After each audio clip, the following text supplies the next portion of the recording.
2024 లేదా 25లో డిగ్రీ లేదా బీటెక్ చదివారా? సాఫ్ట్‌వేర్ జాబ్ కోసం ఎదురు చూస్తున్నారా? అయితే కోడ్ జ్ఞాన్ 100 డేస్ కోర్సులో చేరండి. జాబ్ సాధించండి. నమస్తే, వెల్కమ్ టు సుమన్ టీవీ. నేను మీ యాంకర్ సిరి. ఆగస్ట్ 15th నుంచి 30 వరకు కనుక మనం చూసుకున్నట్లయితే ద్వాదశ రాశుల వారికి ఏ విధంగా ఉండబోతుంది, ఏ సందర్భాల్లో వాళ్ళు జాగ్రత్త పడాల్సిన అవసరం ఉంది, వీటన్నిటి గురించి ఈరోజు మనతో మాట్లాడడానికి వేదిక ఆస్ట్రాలజర్ ఉమా గారు ఉన్నారు. అడిగి తెలుసుకునే ప్రయత్నం చేద్దాం. నమస్కారం ఉమా గారు. నమస్తే అమ్మా.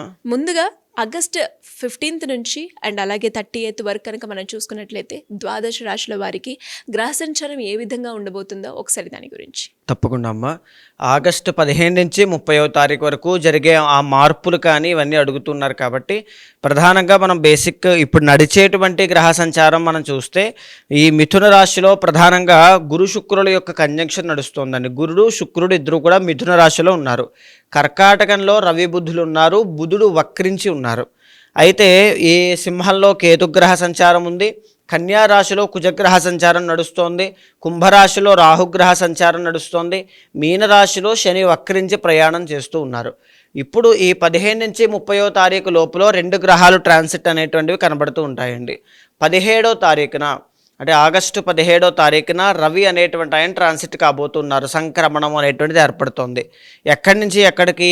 కర్కాటక రాశిలోంచి సింహరాశి రవికి స్వరాశి, అంటే బలమైనటువంటి రాశి అన్నమాట. సో ఈ మాసంలో ఏదైతే ఆగస్టు 17వ తారీఖు దగ్గర నుంచి కానీ ఆగస్టు 15 నుంచి సెప్టెంబర్ 17 లోపల రాజకీయాల్లో తెలియనటువంటి ఊహించినటువంటి పరిస్థితులన్నీ తలెత్తే అవకాశాలు ఎక్కువగా ఉంటాయి. రవి కేతువుల యొక్క కంజంక్షన్ కాబట్టి ఈ మాసంలో చాలా జరుగుతాయి అన్నమాట. అయితే ప్రధానంగా ఈ రవి కేతువుల యొక్క కంజంక్షన్ ఇక్కడ సింహరాశిలో జరుగుతోంది. తర్వాత కుంభరాశిలో శని రాహుల యొక్క కంజంక్షన్ పడుతోంది. అయితే ఇంకొక మార్పు ఏంటి? శుక్రగ్రహ మార్పు అండి. ఆగస్టు 20వ తారీఖున ఈ మిథున రాశిలో సంచారం చేసేటువంటి శుక్రగ్రహము కర్కాటక రాశిలోకి రావడం అనేటువంటి జరుగుతుంది. సో ఇక్కడ మళ్ళీ ఏం జరుగుతుంది? బుధ శుక్రుల యొక్క కంజంక్షన్ ఏర్పడుతుంది. సో ఈ విధంగా 15 to 30 మధ్యలో ఈ రకంగా ఈ రవి మార్పుల వల్ల, శుక్రుడి యొక్క మార్పుల వల్ల చాలా రకాలుగా మార్పులు కనబడే అవకాశం కనబడుతుందమ్మా. అందులో భాగంగానే మేషరాశి వారికి ఆగస్టు 15th నుంచి 30 వరకు మనం చూసుకున్నట్లయితే విద్యాపరంగా, విదేశీ పరంగా, సంతాన పరంగా ఎలా ఉండబోతుంది, ఏ సందర్భాల్లో జాగ్రత్త పడాల్సిన అవసరం ఉందంటారు? తప్పకుండా అండి. మేషరాశి వాళ్ళకి 15 దగ్గర నుంచి 30th వరకు కూడా ఈ గ్రహ సంచారాల్లో మార్పులు అనేటువంటివి 5 నుంచి 6 గ్రహాలు వీళ్ళకి బాగా యోగిస్తున్నాయండి. 3వ స్థానంలో శుక్రగ్రహ సంచారం బాగుంది. ప్రధానంగా దీనివల్ల ఏంటంటే సిబిలింగ్స్ కానీ, కొలీగ్స్ కానీ వాళ్ళ దగ్గర నుంచి నూతన వస్త్ర ఆభరణ లేకపోతే నూతన వాహన యోగాలు ఇలాంటివన్నీ, అంటే ఇంట్లో ఉండేటువంటి సిబిలింగ్స్ ఏదైనా కొనుక్కోవడం, నూతన వస్తువులు కొనుగోలు చేయడం, లేకపోతే కొలీగ్స్ ఏదైనా కొనుగోలు చేయడం, ఇలాంటివి కనబడుతూ ఉంటాయి. అండ్ వాళ్ళతో బాండింగ్ కానీ, రిలేషన్ కానీ చాలా స్ట్రాంగ్ అవుతుంది అని చెప్పచ్చు. ఇదే కాకుండా సినీ నాటక కళారంగాల్లో వ్యవహారం చేసే వాళ్ళకు కూడా చాలా మంచి అద్భుతమైన ఫలితాలు కనబడుతున్నాయని చెప్పొచ్చమ్మా. ఇక్కడ ప్రధానంగా మేషరాశి వాళ్ళకి 2 గ్రహాలు కలయిక, అంటే 2 కాంబినేషన్స్ అనేవి మనం మాట్లాడుకోవాలి. ఎందుకు అని అంటే ప్రధానంగా అంటే ఇక్కడ చూస్తే సింహరాశి వాళ్ళకి 5వ స్థానంలో రవికేతువుల యొక్క కంజంక్షన్ ఏర్పడుతోంది. మనం మాట్లాడుకునే 17వ తారీఖు తర్వాత శని వక్రించడం మూలాన శని రాహుల యొక్క కంజంక్షన్గా ఆ ఫలితాలు ఉంటాయి. కాబట్టి ఆయన ఇక్కడ లాభస్థానంలో ఈ కంజంక్షన్ కనబడుతోంది. తరువాత 20వ తారీఖు తర్వాత బుధ శుక్రుల యొక్క కంజంక్షన్ అనేటువంటిది 4వ స్థానంలో ఏర్పడబోతోంది. దీనివల్ల ఎలాంటి ప్రధానమైన మార్పులు ఉంటాయి?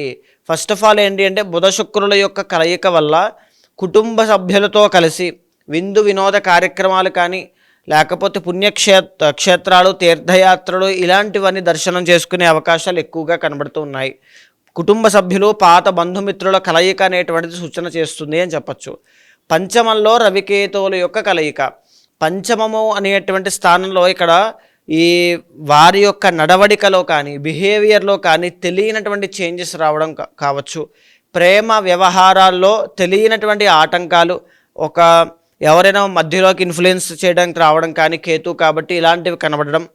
అండ్ ఇంకొకటి ఏంటి అంటే ఈ యొక్క సంతానం విషయంలో ఆటంకాలు కానీ, ఆరోగ్య సమస్యలు కానీ, నిరాశ నిస్పృహలు కానీ ఎక్కువ అవ్వడం లాంటివి కనబడుతూ ఉంటాయమ్మా. మేషరాశి వాళ్ళు ఈ 15 దగ్గర నుంచి 30th వరకు కూడా కాస్త కేర్ఫుల్గానే ఉండాలి. అంటే భయపడాల్సింది ఏమీ లేదు. రవికేతువుల యొక్క కంజంక్షన్ కాబట్టి ఎవరైతే రాజకీయాల్లో ఉంటారో, ఎవరైతే రాజకీయ వ్యవహారం చేస్తూ ఉంటారో, గవర్నమెంట్ జాబ్లో ఉంటారో, గవర్నమెంట్ జాబ్ కోసం ట్రై చేస్తుంటారో, అవన్నీ పోస్ట్ పోన్ అవ్వడం, డిలే అవ్వడం, అవమానపడడం, తెలియనటువంటి బ్యాడ్ నేమ్ వీళ్ళ మీద పోర్ట్రే చేయడం, ఇలాంటివన్నీ కూడా కనబడుతూ ఉంటాయి అని చెప్పొచ్చు. తప్పకుండా ఆ విషయంలో చాలా కేర్ఫుల్గా ఉండాలి.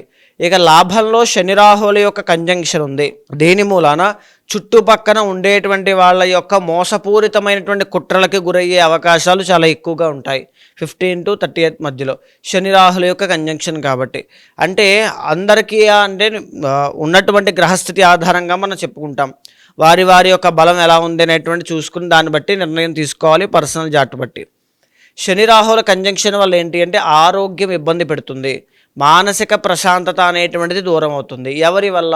చుట్టుపక్కల ఉండేటువంటి సర్కిల్ వల్ల, ఫ్రెండ్స్ కానీ, రిలేటివ్స్ కానీ, నైబర్స్ కానీ, ఎవరైనా సరే వాళ్ళ విషయంలో చాలా కేర్ఫుల్గా ఉండాలి. అండ్ ఇంకొకటి ఏంటి అంటే వీళ్ళకి ఈ సమయంలో ఏదైనా పెట్టుబడి పెట్టిన పాత పెట్టుబడుల యొక్క ఫలితాలు ఈ సమయంలో రిలీజ్ అవ్వడం, కాస్త మంచి జరగడం, ఆర్థిక అభివృద్ధి కలగడం, ఇవి కూడా ఉన్నాయి. కానీ ఈ పర్సనల్ లైఫ్ అనేటువంటిది వేరు, సంతానం విషయంలో వేరు, ప్రేమ వ్యవహారాల్లో వేరు, అండ్ ఈ ఒత్తిడి అనేటువంటిది కామన్గా ఖచ్చితంగా కనబడుతుంది వీళ్ళకి. సో ఆ విషయంలో ఖచ్చితంగా జాగ్రత్త పడాలి. ఇకపోతే 4వ స్థానంలో ఈ బుధ శుక్రుల యొక్క కంజంక్షన్ కావచ్చు, 6th కుజుడు కావచ్చు. ఇది చాలా బలంగా పనిచేసేటువంటిదండి. అంటే ఇక్కడ మీకు ఎంతమంది శత్రువులు మిమ్మల్ని వేధించాలనో, మిమ్మల్ని కిందకి లాగాలనో ప్రయత్నం చేసినా ఎక్కడా కూడా తగ్గకుండా, ఎవరికి భయపడకుండా తిప్పికొట్టేటువంటి ప్రయత్నాలన్నీ కూడా మీకు స్వతహాగా ఇక్కడి నుంచి ప్రారంభం అవుతాయి. అంటే వాళ్ళు ఎన్ని చేసినా అది మీ వరకు దరిచేరకుండా ఈ కుజుడు మిమ్మల్ని కాపాడుతున్నారు అని చెప్పచ్చు శత్రు బాధల నుంచి. నెంబర్ 2, ఆరోగ్య సమస్యలు ఏమున్నా అవన్నీ తగ్గేటువంటి యోగంగా కనబడుతోంది. నెంబర్ 3 ఏంటంటే రుణ బాధలు, అప్పుల బాధ నుంచి బయటపడేటువంటి యోగంగా మేషరాశి వాళ్ళకి ఈ మాసం 15 నుంచి 30వ తారీఖు వరకు చాలా అద్భుతంగా కనబడుతోందమ్మా.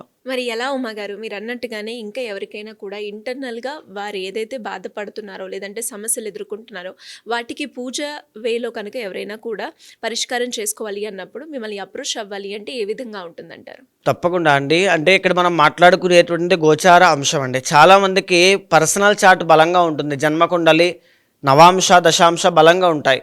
అప్పుడు వాళ్ళు ఎంత వచ్చినా సరే ఆ స్ట్రాంగ్ మైండ్ సెట్ కానీ, ఆ సంకల్ప శక్తి బలంగా ఉండడం కానీ మనం చూస్తూ ఉంటాం. నా దగ్గరికి ఎవరైనా సరే జాతకానికి రావాలి అనుకున్నప్పుడు, చూపించుకోవాలనుకుంటున్నప్పుడు కింద కనిపించే నెంబర్కి కాల్ చేస్తే మా వాళ్ళు మీకు పూర్తి వివరాలు అందిస్తారు.